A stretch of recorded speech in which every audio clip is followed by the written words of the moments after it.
সবাইকে স্বাগত দীপ্ত সংবাদে, সাথে রয়েছে দোলা ডলরেস। শুরুতেই জানাবো সংবাদ শিরোনাম। আগামী নির্বাচন চ্যালেঞ্জিং হবে, হঠাৎ আক্রমণ চলে আসতে পারে মনে করছেন প্রধান উপদেষ্টা। ঐকমত্য কমিশনের প্রস্তাব জাতীয় রাজনৈতিক দলের সাথে প্রতারণা, বলছেন বিএনপি মহাসচিব। জুলাই সনদ বাস্তবায়নের পথে সরকার এগোলে স্বাক্ষর করারও অগ্রগতি হবে, জানালো এনসিপি। দেশের মোট জনসংখ্যায় তারুণ্যের আধিক্য থাকতে পারে ২০ বছর, দ্রুত কাজে লাগানোর তাগিদ।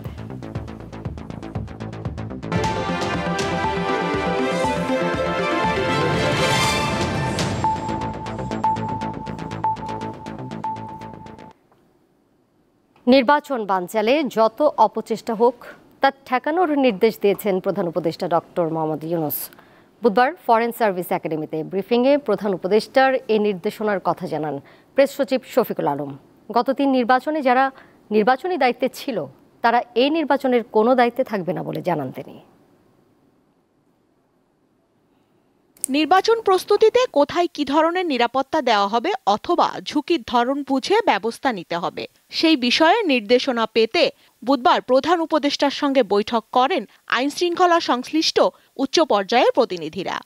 আজকে খুবই ইম্পর্টেন্ট একটা ইলেকশন পরে ফরেন সার্ভিস একাডেমিতে ব্রিফিংয়ে প্রধান উপদেষ্টার প্রেস সচিব জানান, গত ৩ নির্বাচনে যারা দায়িত্ব পালন করেছিলেন আসন্ন নির্বাচনে তাদের না রাখতে পরামর্শ দিয়েছেন প্রধান উপদেষ্টা। নির্বাচনকালীন নিরাপত্তা নিশ্চিতে ১৫ নভেম্বরের মধ্যে পরিকল্পনাগুলো দৃশ্যমান হবে। এমন কোনো পদায়ন না হয় যিনি গত ৩টা ইলেকশনে ইনভলভ ছিলেন, সেখানে তারা রিটার্নিং অফিসার হন বা পোলিং অফিসার হন বা অ্যাসিস্ট্যান্ট রিটার্নিং অফিসার হন, প্রিপারেশনগুলো খুব দ্রুত পসিবলি বাই ১৫ই নভেম্বরের মধ্যে নেওয়ার জন্য বলা হয়েছে। তিনি জানান, সেনাবাহিনী জানিয়েছে ৯২,৫০০-এর মতন সেনা এবং নৌবাহিনীর সদস্য নির্বাচনে কাজ করবেন। নির্বাচন বানচালের চক্রান্ত প্রতিরোধে সব ধরনের ব্যবস্থা গ্রহণের নির্দেশ দিয়েছেন প্রধান উপদেষ্টা। সোশ্যাল মিডিয়ার মাধ্যমে আপনারা জানেন যে কিভাবে মিস ইনফরমেশন, ডিসইনফরমেশন ছড়ানো হচ্ছে, সেটা নিয়ে আজকের মিটিংয়ে বড় রকমের আলাপ হয় এবং দুইটা কমিটি করার কথা বলা হয়। ৯২,৫০০-র মতো ডিপ্লয় আর্মি এবং নেভি ট্রুপস ডিপ্লয় থাকবে, তার মধ্যে 90,000 হচ্ছে আর্মি, বাকিটা হচ্ছে নেভি। এই নির্বাচন চ্যালেঞ্জিং হবে, যত ঝড় ঝঞ্ঝাই আসুক না কেন আমাদের সেটা অতিক্রম করতে হবেই। বিদেশি গণমাধ্যমকে শেখ হাসিনার দেওয়া সাক্ষাৎকার প্রসঙ্গেও কথা বলেন প্রধান উপদেষ্টার প্রেস সচিব। ইউএনের রিপোর্টেও এটা ইস্টাবলিশ যে এই ১বিংশ শতাব্দীতে ওনার চেয়ে বড় তো খুনি বা হিউম্যান রাইটস ভায়োলেশন এরকম ভয়ানকভাবে কেউ করেন নাই। আমরা অবশ্যই মনে করি যে এই কনটেক্সটটা যেন কেউ ভুলে না যান। ত্রয়োদশ জাতীয় সংসদ নির্বাচন সুষ্ঠুভাবে সম্পন্ন করতে নির্বাচন কমিশন স্বাধীনভাবে কাজ করছে বলেও জানান শফিকুল আলম। নির্বাচন কমিশন তো স্বাধীনভাবেই কাজ করছে। স্বস্তিকা সিংহ, দীপ্ত সংবাদ, ঢাকা। বর্তমান অন্তর্বর্তীকালীন সরকারের কোনো উপদেষ্টা আগামী ত্রয়োদশ জাতীয় সংসদ নির্বাচনে অংশগ্রহণ করতে পারবে না, এমন বিধান যুক্ত করা সহ নির্বাচন কমিশনকে ৯টি প্রস্তাবনা দিয়েছে গণ অধিকার পরিষদ। বুধবার গণ অধিকার পরিষদের সভাপতি নুরুল হক নূরের নেতৃত্বে নির্বাচন ভবনে সিইসির সাথে বৈঠকে দলটির ৭ সদস্যের প্রতিনিধি অংশ নেন। পরে গণমাধ্যমকে নুরুল হক নূর বলেন, আগামী নির্বাচনের আগে ফ্যাসিবাদের দোসর কোনো দলের সাথে বৈঠক করতে পারবে না ইসি। আওয়ামী লীগের মতো জাতীয় পার্টির বিচার শুরু করতে সরকারের প্রতি দাবি জানান তিনি।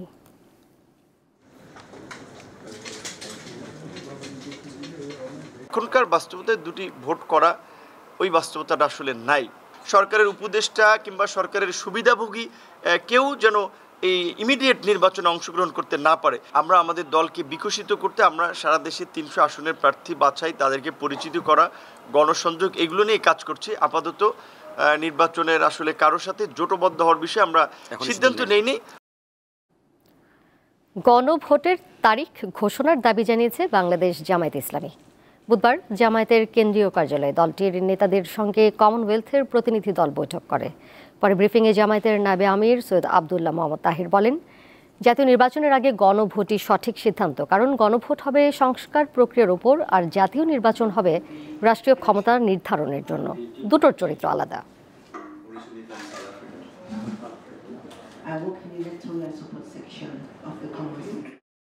জাতীয় নির্বাচনের দিনে যদি গণভোট হয় তাহলে গণভোটের কিছু বিষয় আছে এবারেই ইমপ্লিমেন্ট করার মতো, যেটা আমি বলেছি যে আপার হাউস তো আমাদের চার্টার ভিতরে আছে। তো সুতরাং আপার হাউসের ভোট তারা যেটা বলতে চাচ্ছে যে পার্লামেন্টে যে রেশিওতে ভোট হবে সেটা তো হবে, কিন্তু তখনও তো আপার হাউসের জন্মই হয়নি, কারণ এটা পাস না হলে তো জন্মই হলো না। অন্তর্বর্তী সরকার ও জাতীয় ঐকমত্য কমিশনের কর্মকাণ্ডে হতাশ বিএনপি নেতারা। তারা সরকারকে নির্দলীয় তত্ত্বাবধায়ক সরকারের ভূমিকা পালনের আহ্বান জানিয়ে বলেছেন, ঐকমত্য কমিশন যে প্রস্তাব দিয়েছে তা জাতিকে বিভক্ত করবে। বিএনপি নেতারা বলেন, কমিশনের প্রস্তাবনা জাতির সাথে প্রতারণার শামিল। রাজনৈতিক দলগুলোর সাথে দফায় দফায় বৈঠক ও আলোচনা শেষে জুলাই জাতীয় সনদ বাস্তবায়নের উপায় সম্পর্কিত সুপারিশ মঙ্গলবার অন্তর্বর্তী সরকারের প্রধান উপদেষ্টা অধ্যাপক মোহাম্মদ ইউনূসের কাছে তুলে দেয় জাতীয় ঐকমত্য কমিশন। এরপর থেকেই রাজনৈতিক দলসহ বিভিন্ন মহলে জন্ম নেয় নানান আলোচনা সমালোচনা। বুধবার সকালে রাজধানীর একটি হোটেলে এক সেমিনারে বিএনপি নেতা সালাউদ্দিন আহমেদ বলেন, প্রধান উপদেষ্টার হাতে তুলে দেওয়া ঐকমত্য কমিশনের সুপারিশের সাথে দলগুলোর স্বাক্ষরিত সুপারিশের মিল নেই। যার উপরে গণভোট হবে জুলাই জাতীয় সনদ যেটা স্বাক্ষরিত হয়েছে সেটা তো এই সনদে নাই, সেটা গতকালকের সুপারিশের মধ্যে নাই। আছে হলো যে সমস্ত প্রস্তাব ঐকমত্য কমিশন এবং 2-1টি দল দিয়েছিল, সেই প্রস্তাবগুলো যেন ওনারা সরাসরি ওই আদেশের মধ্যে, খসড়া আদেশের মধ্যে তারা অন্তর্ভুক্ত করলো। তফসিল হিসাবে বলা হলো এই 48টা দফার উপরে গণভোট হতে হবে। এখন সেই আলাপ তো হয়নি আমাদের সাথে। এদিকে দুপুরে জাতীয় প্রেস ক্লাবে এক অনুষ্ঠানে দলের মহাসচিব মির্জা ফখরুল ইসলাম আলমগীর অভিযোগ করেন, কমিশনের পক্ষ থেকে নোট অব ডিসেন্ট বা ভিন্নমত দেওয়ার সুযোগের প্রতিশ্রুতি দেওয়া হলেও সুপারিশে তা এড়িয়ে গিয়ে প্রতারণা করা হয়েছে। আপনি জনগণের সামনে কিন্তু প্রতিশ্রুতিবদ্ধ, ওয়াদাবদ্ধ যে আপনি এখানে সত্যিকার অর্থেই যেটুকু সংস্কার দরকার সেই সংস্কারগুলো করে আপনি এখানে জনগণের যে কাছে গ্রহণযোগ্য একটা নির্বাচন দেবেন, সেই নির্বাচনের মধ্যে যে পার্লামেন্ট আসবে সেই পার্লামেন্ট এই দেশের সংকটগুলো সমাধান করবে। আজকে যদি এর থেকে কোনো ব্যত্যয় ঘটে, এর থেকে বাইরে যদি যান, তার দায় দায়িত্ব সম্পূর্ণ আপনাকেই বহন করতে হবে। একই অনুষ্ঠানে বক্তারা অভিযোগ করেন, এনসিপির প্রতি প্রধান উপদেষ্টার পক্ষপাতিত্বের কারণে জুলাই আন্দোলনকারীদের ভেতর ফাটল তৈরি হয়েছে। জামাত এনসিপি কে কোন ক্যাটাগরিতে তারা 3টা দল হিসেবে এস্টাবলিশ করে এই ক্যাটাগরি করে যাচ্ছে, এটা কি ডক্টর ইউনূস পারেন? একটা আন্দোলনকারী শক্তি, তারা অনেক কিছুর ইনিশিয়েটিভ নিচ্ছে, কিন্তু জনগণের অনুমোদন ছাড়া শেষ পর্যন্ত কিন্তু এটা বৈধতা পায় না। ঐকমত্য ছাড়া কোনো সিদ্ধান্ত চাপিয়ে দিলে সেটা কার্যকর হবে না বলেও মত দেন তারা। শিউলি শবনম, দীপ্ত সংবাদ, ঢাকা। বিচার বিভাগ নিয়ে জনসম্মুখে বক্তব্য দেওয়ার ক্ষেত্রে উপদেষ্টাদের সতর্ক থাকা উচিত বলে মনে করেন বিএনপির আইন সম্পাদক ব্যারিস্টার কায়সার কামাল। বুধবার ব্রিফিংয়ে তিনি আরও বলেন, জুলাই সনদ স্বয়ংক্রিয়ভাবে সংবিধানে অন্তর্ভুক্ত হবে, এমন মন্তব্য উদ্ভট।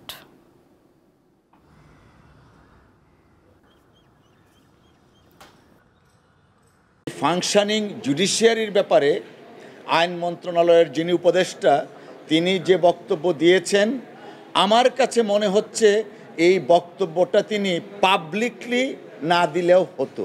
ওনার যে ডিসমে অথবা যদি ফ্রাস্ট্রেশনটা থাকে, সেটা কিন্তু যথাযথ প্রক্রিয়ায় মাননীয় প্রধান বিচারপতি মহোদয়ের কাছে তিনি পৌঁছাতে পারতেন। তিনি সেটা না করে পাবলিক করেছেন। আমার কাছে মনে হচ্ছে এই সমস্ত স্টেপ নেয়ার দুরভিসন্ধিমূলক কিছু ঘটনা আছে। জুলাই সনদ বাস্তবায়নের পথে সরকার এগোলে স্বাক্ষরেও অগ্রগতি হবে বলে জানিয়েছে এনসিপি। বুধবার রাজধানীর বাংলা মোটরে এনসিপির কার্যালয় সংবাদ সম্মেলনে দলটির নেতারা আরও বলেন, জুলাই সনদের আইনি ভিত্তি নিশ্চিত করতে হবে। জাতীয় ঐকমত্য কমিশনের সুপারিশের আলোকে জুলাই সনদে স্বাক্ষর করেছে বেশিরভাগ রাজনৈতিক দল, কিন্তু জাতীয় নাগরিক পার্টি এনসিপি সহ কয়েকটি রাজনৈতিক দল জুলাই সনদে স্বাক্ষর করেনি। এসব বিষয়ে জানাতে দুপুরে রাজধানীর বাংলা মোটরে এনসিপির কার্যালয়ে সংবাদ সম্মেলন করা হয়। এতে দলের মুখ্য সমন্বয়ক লিখিত বক্তব্য তুলে ধরেন। জুলাই সনদে সই না করার কারণ তুলে ধরে তিনি বলেন, জুলাই সনদের আইনি ভিত্তি নিশ্চিত করতে হবে। গণ অভ্যুত্থানকে ভিত্তিমূল ধরে ডক্টর ইউনূসের সাইনে একটি আদেশ জারি করতে হবে, যে আদেশের অধীনে একটি গণভোট হবে।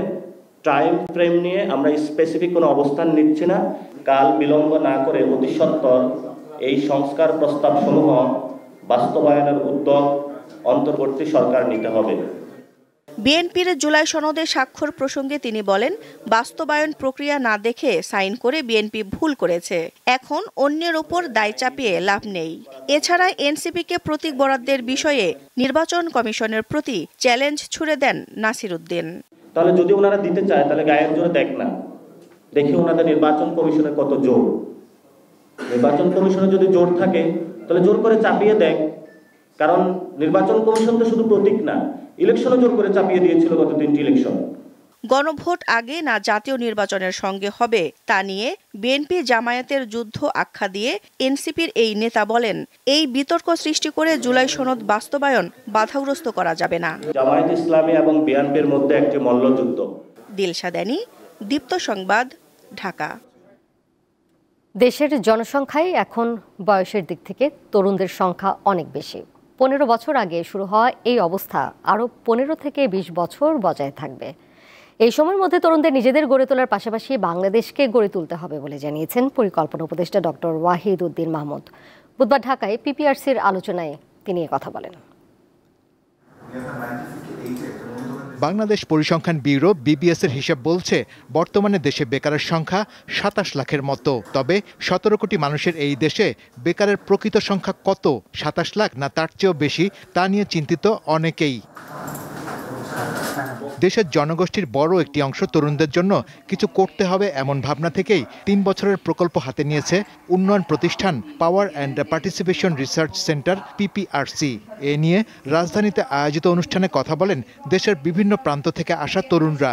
আমাদের যেই পড়াশোনা সেখানে এই রিলেটেড কিছুই পড়ানো হয় না, ফলে আমরা চাকরির বাজারে পিছিয়ে যাচ্ছে। আমার যুব নীতিমালা কি 2003 সালে 17 সালে করেছে, এখন পর্যন্ত বাংলাদেশের যুব নীতিমালা হলো না। অনুষ্ঠানে পিপিআরসির প্রধান জানান, দেশের শিক্ষিত বেকারের সংখ্যা বাড়ছে। এর থেকে উত্তরণে সবার জন্য সমান সুযোগ নিশ্চিত করা জরুরি। তরুণদেরকে দিক নির্দেশনাগুলো দেওয়া, তাদের সক্ষমতা বৃদ্ধির কাজ করা, তাদেরকে সম্পৃক্ত করার পথগুলো অবারিত করা, তাদেরকেও নিজেদের আত্ম অনুসন্ধানকে আরও এনকারেজ করা। আলোচনায় পরিকল্পনা উপদেষ্টা বলেন, বৃহৎ তরুণ জনগোষ্ঠী দেশের জন্য অমূল্য সম্পদ। তাদের যেমন কাজে লাগাতে হবে, তেমনি তরুণদেরকেও নিজেকে প্রস্তুত করতে হবে। জনসংখ্যা যেই হারে বাড়ছে তার থেকে তরুণদের সংখ্যা, এই যে বয়স বলা হয়েছে, এই বয়সের তরুণদের সংখ্যা আরও দ্রুত বাড়ছে। এটাকে বলে একটা ইউথ বাল্জ পপুলেশন ট্রিতে। এটা গত 15-20 বছর ধরেই শুরু হয়েছে, কিন্তু এটা শেষ হয়ে যাবে আগামী আরও বড় জোর 2 দশকের মধ্যে।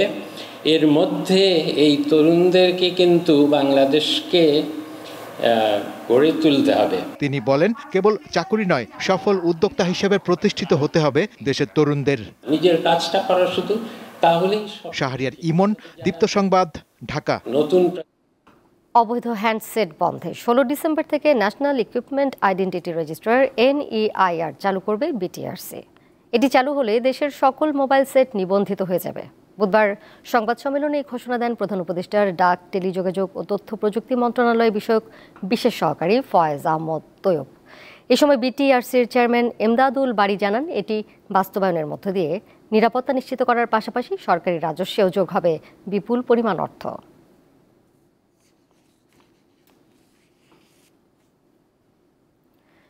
মেট্রো রেলের বিয়ারিং প্যাড খুলে নিহত হওয়া ব্যক্তির পরিবারকে 2 কোটি টাকা ক্ষতিপূরণ কেন দেওয়া হবে না তা জানতে চেয়ে রুল জারি করেছে হাইকোর্ট। একই সঙ্গে মেট্রো রেলের সার্বিক নিরাপত্তা ও দুর্ঘটনার বিষয়টি খতিয়ে দেখতে একটি বিশেষজ্ঞ কমিটি গঠন করে 30 দিনের মধ্যে রিপোর্ট দেওয়ার নির্দেশ দিয়েছে আদালত। পরিবারের সদস্যদেরকে 2 কোটি টাকা কেন দেয়া হবে না এবং পাশাপাশি কম্পেনসেশনের উপরে কেন বিধিমালা আইন হিসাবে অন্তর্ভুক্ত করা হবে না সেটার 4 সপ্তাহের রুল প্রদান করেন। পাশাপাশি একটা ইন্ডিপেন্ডেন্ট প্রুফ কমিটি গঠনের নির্দেশনা দেন। 30 দিনের মধ্যেই এই কমিটি রিপোর্ট সাবমিট করবে এবং পরবর্তীতে 3/12/2025 তারিখে এই রিপোর্টটা কোর্টে কমপ্লায়েন্স হিসেবে আসার জন্য তারিখ নির্ধারণ করা হয়েছে। অনলাইন টিকিটিং এবং চিকিৎসকের অ্যাপয়েন্টমেন্ট সেবা চালু করেছে বাংলাদেশ মেডিকেল বিশ্ববিদ্যালয়। বুধবার সংবাদ সম্মেলনে বিশ্ববিদ্যালয়ের উপাচার্য অধ্যাপক ডাক্তার শাহিনুল আলম জানান, এতে টিকিট কাটা ও চিকিৎসক দেখাতে গিয়ে রোগীদের দুর্ভোগ কমবে। তিনি জানান, অনেকেই টিকিট পান না, আবার অনেককে দীর্ঘক্ষণ লাইনে দাঁড়িয়ে থাকতে হয়। এই দুর্ভোগ এড়াতেই নতুন উদ্যোগ নেওয়া হয়েছে। এই জন্য বাংলাদেশ মেডিকেল বিশ্ববিদ্যালয় এবং পূবালী ব্যাংকের মধ্যে একটি সমঝোতা চুক্তি স্বাক্ষর হয়েছে।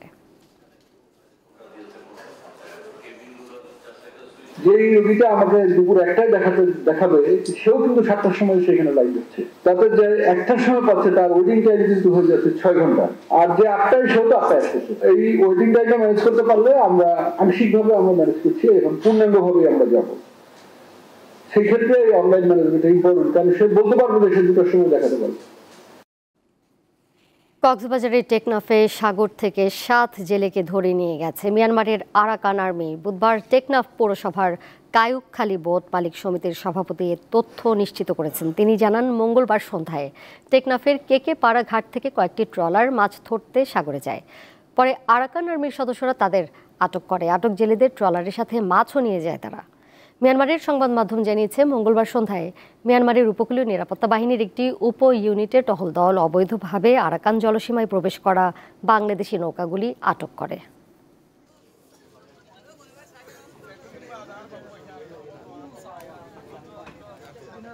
দেশের বাইরের খবর। ভারতের অন্ধ্রপ্রদেশে ঘূর্ণিঝড় মন্থার প্রভাবে একজন নিহত হয়েছে।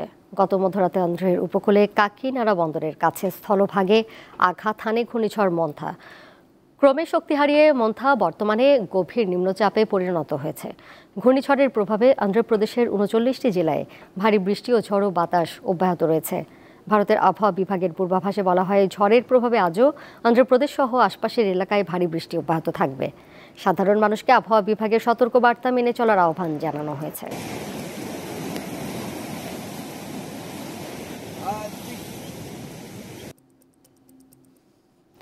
এদিকে প্রবল শক্তি নিয়ে ক্যারিবীয় দ্বীপরাষ্ট্র জ্যামাইকার পর কিউবায় তাণ্ডব চালিয়েছে হারিকেন মেলিসা।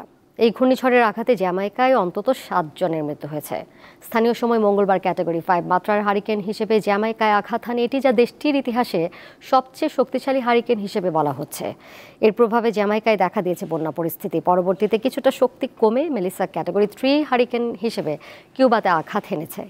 ঘন্টায় 195 কিলোমিটার বেগে প্রবল ঝোড়ো বাতাস ও বৃষ্টি নিয়ে ঝড়টি কিউবাতে আঘাত হানে। কিউবার পর মেলিসা বাহামা ও বারমুডা দ্বীপপুঞ্জের দিকে ধাবিত হচ্ছে।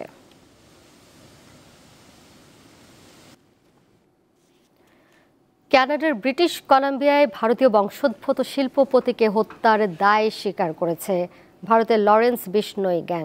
এছাড়া কানাডায় বসবাসরত এক পাঞ্জাবি সঙ্গীত শিল্পীর বাসায় গুলি বর্ষণের দায়ও স্বীকার করেছে গ্যাংটি। মঙ্গলবার সামাজিক যোগাযোগ মাধ্যমে বিশনোই গ্যাংয়ের সদস্য গোল্ডি ঢিলন এক পোস্টে দাবি করেন, মাদক ব্যবসায় জড়িত থাকা এবং গ্যাংকে অর্থ না দেয়ায় কানাডার ভারতীয় বংশোদ্ভূত শিল্পপতি দর্শন সিং সাহসিকে হত্যা করা হয়েছে। সাহসি ছিলেন ক্যানাম ইন্টারন্যাশনালের প্রেসিডেন্ট। প্রতিষ্ঠানটি স্বচ্ছ ও টেকসই ব্যবসায়িক মডেলের জন্য পরিচিত।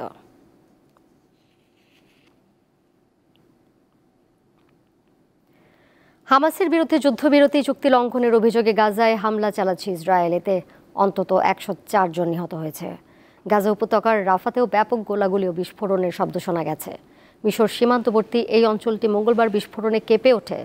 গতকাল সোমবার ইসরায়েলের হাতে এক ইসরায়েলি জিম্মির মরদেহের বাকি অংশ ফিরিয়ে দিয়েছে হামাস। তার মরদেহের বাকি অংশ 2023 সালের নভেম্বরে গাজা থেকে উদ্ধার করেছিল ইসরায়েলি সেনাবাহিনী। ইসরায়েলের অভিযোগ, নতুন জিম্মির মরদেহ না দিয়ে আরেকজনের দেহাংশ ফেরত দেওয়া হয়েছে। এর সাথে শেষ করব দীপ্ত সংবাদ। যাবার আগে শিরোনামগুলো জানিয়ে দেব আরও একবার।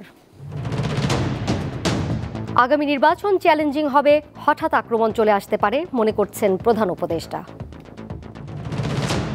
ঐকমত্য কমিশনের প্রস্তাব জাতীয় রাজনৈতিক দলের সাথে প্রতারণা, বলছেন বিএনপি মহাসচিব। জুলাই সনদ বাস্তবায়নের পথে সরকার এগোলে স্বাক্ষর করারও অগ্রগতি হবে জানালো এনসিপি। দেশের মোট জনসংখ্যায় তারুণ্যের আধিক্য থাকতে পারে ২০ বছর, দ্রুত কাজে লাগানোর তাগিদ।